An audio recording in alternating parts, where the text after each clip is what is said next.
And today we are going to start exercise 3.6, and this is we can say one of the important unit of your syllabus. And today we are at the last stage, ultimate stage of linear equation in two variables. और अब हमको इनको reduce करके solve करना है. कुछ बच्चे तो इसको किसी भी तरीके से सॉल्व कर सकते हैं. अब अलग अलग तरीके हैं, देखो कैसे सॉल्व करते हैं. जो इसका बुक में तरीका बताया गया है वो तो ये है कि हमने क्या माना, अगर इस तरीके से इक्वेशन आ जाती है तो इस इक्वेशन को हम ऐसे लिख लेंगे. कैसे लिख लेंगे? इस इक्वेशन को लिख लेंगे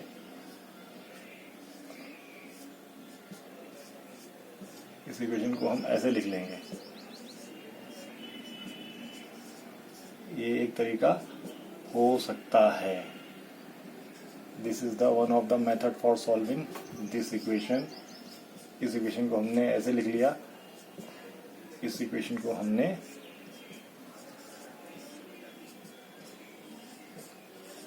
अच्छा, अगर मैं अब पुट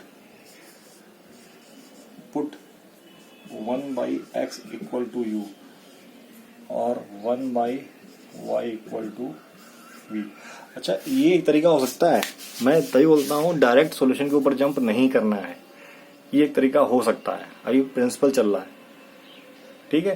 तो अभी हम लोग कॉन्सेप्ट बिल्डिंग कर रहे हैं. अदरवाइज इसके और भी तरीके हैं जो जो जो ये करने की जरूरत ही नहीं थी. तो देखो, क्योंकि क्वेश्चन में तो लिखा ही नहीं हुआ है कैसे करना है. अगर क्वेश्चन लिखा होता है तो आपको वही फॉलो करना पड़ेगा. तो अभी देखो, जब मैं इसको पुट कर दूंगा तो क्या मिलने वाला है. जब मैंने इधर पुट किया तो मुझे क्या इक्वेशन मिली? मुझे इक्वेशन मिली, फर्स्ट इक्वेशन क्या मिली? हाँ, half u plus 1/3 e is equal to 2. दूसरी इक्वेशन क्या मिली? 1/3u प्लस u ढंग से लिखने वरना आप कंफ्यूज होगे, v समझ लोगे. अच्छा, 1/2 13/6. अच्छा, ये है.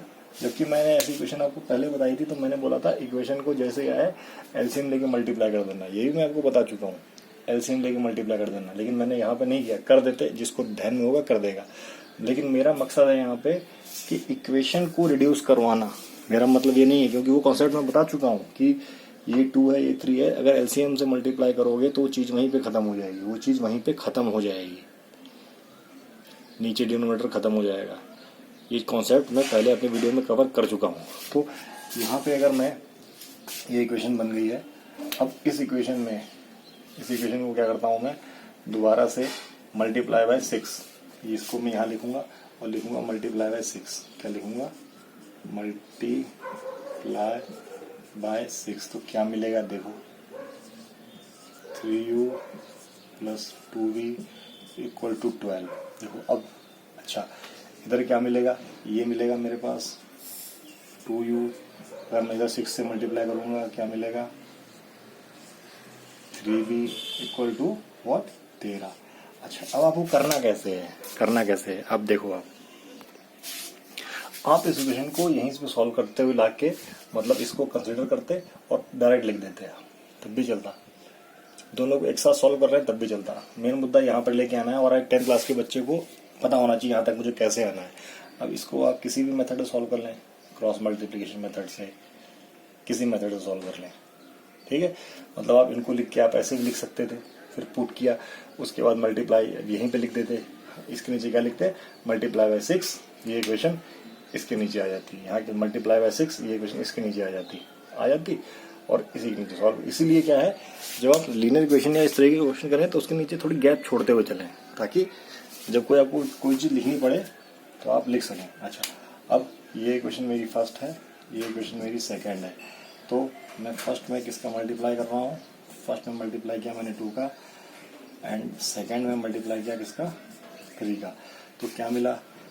ये जब मैंने 2 का मल्टीप्लाई किया 6u प्लस 4v, ये 24. जब मैंने इसमें 3 का मल्टीप्लाई किया 6u 9v 39. अब इसको एलिमिनेट कर दिया. तो एलिमिनेट करना आपको आता है. अब ये चीज़ तो आपको आ चुकी है, तो ये भूलनी नहीं है आपको. कितना आएगा?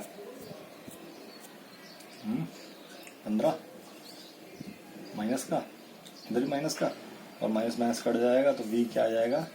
v आएगा 15/5 बराबर 3 आ गया।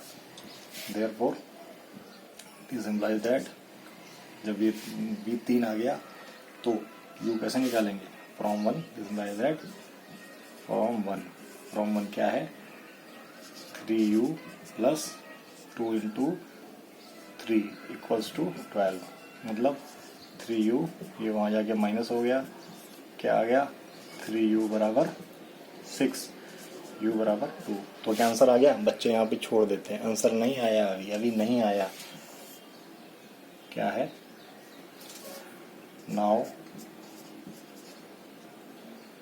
कहाँ माना था हमने, ये बराबर क्या है u, this implies that x बराबर 1/u, दैट इज x की वैल्यू क्या आ गई 1/2। सिमिलरली 1/y क्या था v, तो y क्या है 1/v, y बराबर क्या आ गया 1/3। तो ये सॉल्यूशन हुआ, x की वैल्यू हाफ और y की वैल्यू 1/3। ये देखो, तो ये क्वेश्चन हमको ये मेथड सिखाना नहीं था। अगर आप ये इस स्टेज पे आके ये वाला मेथड सीख रहे हैं तो आपकी प्रॉब्लम है। मेथड हमारा ये था, प्लीज लिसन, मेथड हमारा ये नहीं था सिखाना, मेथड ये था। ये अब यहाँ पे देख रहे हैं सर क्या कर रहे हैं, सर क्या कर रहे हैं, आपको ये देखना है, ठीक है। Okay, so please pause the video, note it down. तो इस बार ये हमने क्वेश्चन लिख ली। पिछली बार हमने क्या किया था, हम ये चीज थी, इसको हम बेटा अवॉइड कर सकते हैं। क्या देखो, क्या अवॉइड कर सकते हैं, 2 इंटू 1/√2। पिछली बार हमने क्या लिखा था 1/x, ये क्या लिखा था √y है, सॉरी √y है क्या, 3 इंटू 1/√y। ये अभी सिखाने के लिए है आपको, इसलिए मैं लिख रहा हूँ, बाकी अदरवाइज एग्जाम में आपको ऐसे लिखने की ज़रूरत नहीं है। एग्जाम में आपको ऐसे ही लिखने की ज़रूरत नहीं है। अभी आप पहला क्वेश्चन कर रहे हैं तो इसलिए आपको इस तरीके से लिख के दिखाया जा रहा है। -9, अच्छा ये आपको दे रखा है। अच्छा ये बताइए, अगर मैं यहाँ पे पुट 1/√2 को, अगर यहाँ पे जैसे लास्ट क्वेश्चन में क्या था 1/y को पुट किया था हमने, किसको पुट किया था 1/x और 1/y को पुट किया था, इनको पुट किया था। लेकिन यहाँ पे हमको क्या दे रखा है, ये दे रखा है, ये दे रखा है। तो हम क्या पुट करेंगे, हम वही पुट करेंगे जो दे रखा है। पुट 1/, इसको अगर मैंने पुट कर दिया क्या u, आप p पुट कर सकते हैं, कोई जरूरत थोड़ी ना, p पुट कर दिया p, और 1/, क्यों पुट कर दिया, पुट किया। अच्छा तो अब एक मैं स्टेप डायरेक्ट कर रहा हूँ, देखो ये चीज़ यहाँ आपने नोट कर ली होगी, पॉज करके देख सकते हैं। तो मैं ये इक्वेशन मिलते ही पुट, ये इक्वेशन मिली, ये लिखने की कोई ज़रूरत नहीं है, ये लिखने की कोई ज़रूरत नहीं है, ये लिखने की कोई ज़रूरत नहीं है। डायरेक्ट आपने ये लिखा, मैं जो बता रहा था, ये लिखने की कोई ज़रूरत नहीं है। पुट ये, तो पुट क्या हो गया, दिस इम्प्लाइज दैट, ये मेरा हो गया 2p 2q 2, अच्छा 4p 9q -1। ये स्टेप की नॉट रिक्वायर्ड, अभी आप सीख रहे हो, वही चीज़ बताई थी मैंने पिछली बार। ऐसा क्वेश्चन आते ही आप देख लें, ये मैं पुट करने पे ये चीज़ आ जाएगी। हाँ अगर नहीं सीख सकते हो तो आप लिखें ओके, इसके बराबर ये, इसके बराबर ये, उसके बराबर वो, लेकिन डायरेक्ट यहाँ तक आ सकते हैं। अब क्या है, ये इक्वेशन 1 है, ये इक्वेशन 2 है। अब मल्टीप्लाई 1/3 कर देते हैं, मल्टीप्लाई 1/3 क्या आएगा देखो,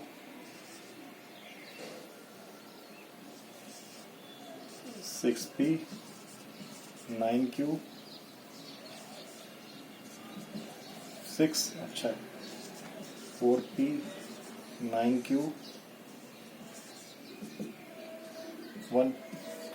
साइन बदली कर दें भाई, एलिमिनेट कर रहे हैं, हाँ साइन बदली करने की जरूरत नहीं, क्योंकि पहले से ही साइन चेंज है। तो क्या हो जाएगा 10p बराबर क्या हो जाएगा, 10p बराबर 5, p की वैल्यू आ गई मेरे पास हाफ। सो फ्रॉम फर्स्ट जब p की वैल्यू हाफ आ गई तो मैं p की वैल्यू पुट करूँगा और q की वैल्यू भी निकाल लूँगा। क्या आ जाएगी q की वैल्यू, देखो ये 1 हो जाएगा, 1 हो जाएगा ना, वहाँ कट जाएगा तो ये हो जाएगा और q की वैल्यू हो जाएगी, देयरफॉर जो हमारा क्या है 1/x बराबर क्या है p। तो इसको मतलब क्या हो गया, इसका मतलब हो गया यही तो हो गया, ये हो गया। और x का जो स्क्वायरिंग कर दिया हमने, स्क्वायरिंग कर दी तो क्या हो गया x बराबर 1/p²। तो p की वैल्यू क्या है हाफ, ये हो गया 1/हाफ का स्क्वायर। तो क्या हो गया x की वैल्यू 4। देखो x की वैल्यू 4, इतना ड्रामा करने की जरूरत नहीं, मैंने लिखा है। आप डायरेक्ट निकाल सकते हैं क्या, 1/y equal to q, this implies that y equal to 1/q का स्क्वायर, y इक्वल टू 9। आप डायरेक्ट निकाल सकते हैं, वो मैंने पूरा किया कि बच्चों को समझ में आया, ठीक है। तो क्योंकि वहाँ जाके स्क्वायर स्क्वायर कुछ होगा, ये पूरा स्टेप इसमें आप लगा सकते हैं। तो x की वैल्यू कितनी आ गई 4 और y की वैल्यू आ गई 9। x आ गया 4 और y आ गया 9। Please pause the video and note it down, please pause the video and note it down. अच्छा, क्वेश्चन जो थर्ड क्वेश्चन दे रखा है इसमें एक तो 1/x दे रखा है और एक सीधे y दे रखा है। तो इसमें हमें जरूरत क्या है, y को कोफिशिएंट यहीं इक्वल कर दें, क्यों रिड्यूस करें। आप रिड्यूस करना चाहो तो आप 1/x को p कर सकते हो। तो क्या इक्वेशन मिल जाएगी, 1x को अगर आपने p कर दिया या z कर दिया तो आपको मिल जाएगा दिस इम्प्लाइज दैट, आपने लिखा पुट 1/x, तो क्या मिल जाएगा आपको 4p + 3y 14 और 3p - 4y इक्वल्स टू 23। ये ठीक है। अब ये इक्वेशन आपकी फर्स्ट हो गई, ये इक्वेशन आपकी सेकंड हो गई। तो मल्टीप्लाई फर्स्ट बाई किससे, आपने 4 से की एंड सेकंड बाई 3 से की। तो क्या मिल जाएगा, देखो ये हो जाएगा 16p 12y 42। अच्छा, ये 3 से करेंगे तो क्या हो जाएगा 9p 12y और 69। अगेन अपने आप कट जाएगा, क्या बचा 25p और ये क्या हो गया, क्या हो गया ये 1 और कटेगा नहीं, कुछ गलती हो रही है क्या, ये गलती हो रही है। इसको हम पहली इक्वेशन 4 से मल्टीप्लाई करेंगे तो कितना आ रहा है 56 आ रहा है, 56 कितना आ रहा है 56, सॉरी फॉर दैट, दोबारा 56, सॉरी 16 12 56। तो कितना आ गया 125, ठीक है।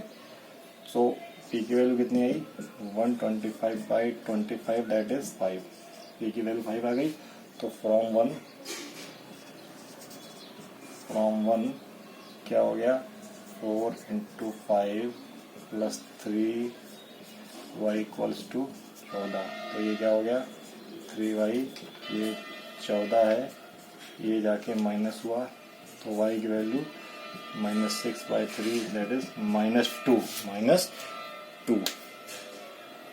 -2 और 1/x equal to p, this implies that x equal to 1/p, तो x इक्वल टू 1/5। देखो तो y की कितनी वैल्यू आ गई ये और x की वैल्यू कितनी आ गई ये। और आप डायरेक्ट यहाँ से इस इक्वेशन को डायरेक्ट भी एलिमिनेट कर सकते थे, y को p करने की जरूरत ही नहीं पड़ती आप। क्या मतलब, इसका मतलब ये है कि आप इसको ही, आपको कोई रिक्वायरमेंट नहीं थी कि आप इसको चेंज करें। आप यहीं पे इस इक्वेशन को 4 से मल्टीप्लाई कर देते और यहीं पे इस इक्वेशन को 3 से मल्टीप्लाई कर देते तो क्या आ जाता, देखो ये आता मेरे पास 16x और ये आता मेरे पास 12y बराबर 56, ये आता मेरे पास 9x minus 12y equal to 69। देखो y बाई कट गया, क्या मिलता मेरे पास,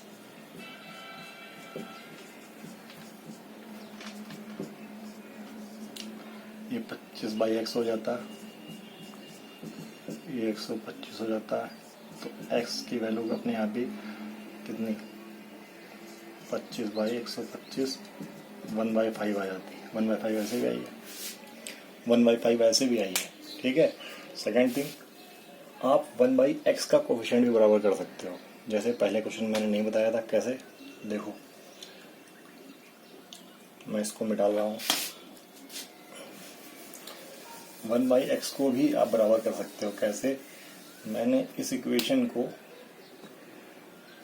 फर्स्ट इक्वेशन मेरी ये है, सेकंड इक्वेशन मेरी ये है।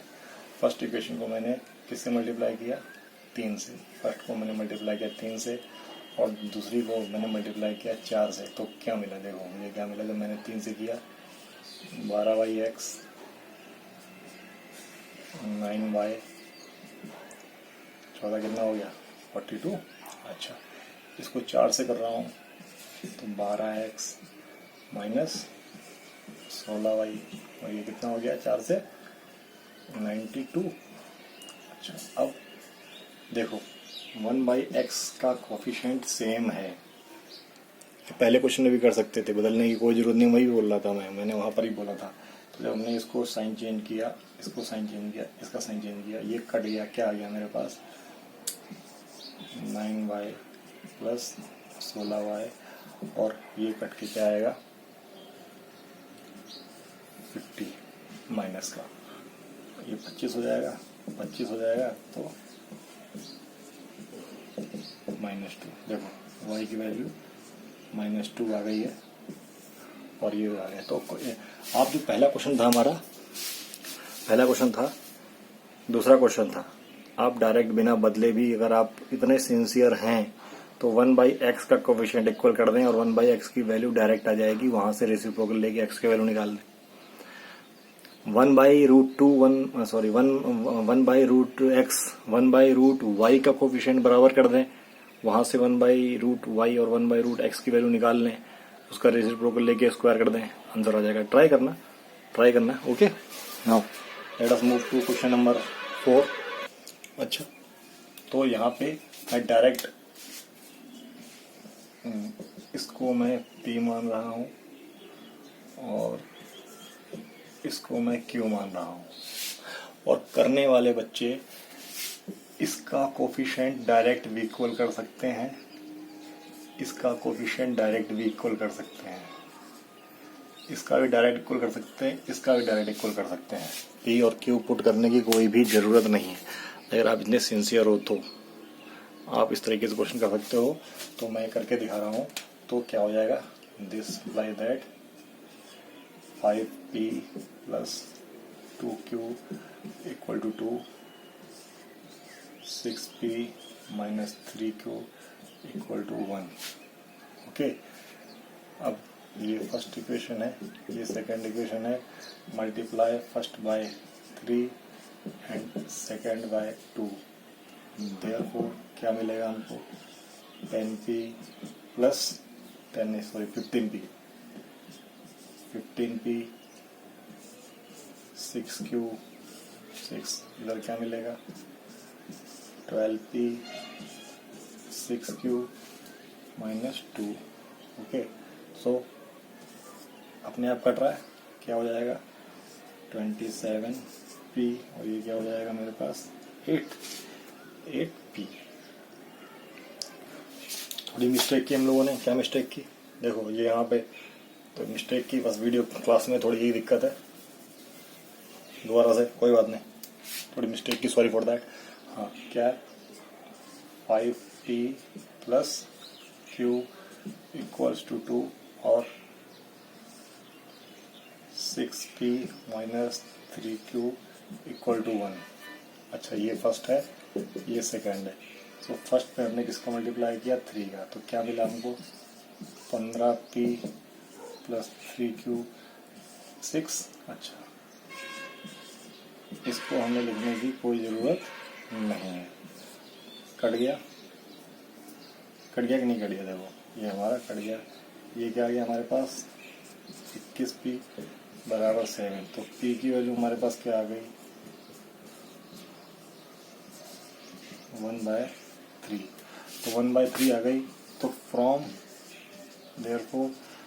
1 p की वैल्यू रखी हमने 1/3, p की वैल्यू रखी हमने क्या है 1/3। तो q की वैल्यू क्या आ गई हमारे पास? देखो q की वैल्यू आ गई 2 - 5/3 दैट इज 6 - 5/3 क्या आ जाएगी बताइए आप 1/3 की 1/3 आ गई। Therefore x equal to 1/p direct लिख लो और क्या लिख दो इसको 1/p। जितना अगर आप क्वेश्चन ढंग से करते हैं तो एग्जामिनर को भी पता चल जाएगा कि आपका मैथ्स का एप्टीट्यूड बेटर है। तो अपने आप आपको फालतू स्टेप्स करने की जरूरत पड़ेंगे ही नहीं। एंड y इक्वल टू 3, दोनों की वैल्यू 3 आ रही है। देखो वन मोर थिंग अगर याद है तो हमेशा करते चले जाएंगे। लेकिन क्या x की वैल्यू यही थी? नहीं, x की वैल्यू ये नहीं थी। x की वैल्यू क्या थी? देखो x की वैल्यू ये थी ना, हमने 1/x क्यों माना? x - 1 equal to p that is 1/3। ये थी जो मतलब x की वैल्यू 4 आई। 1/x की वैल्यू 3 नहीं थी, 1/x की वैल्यू 3 नहीं थी।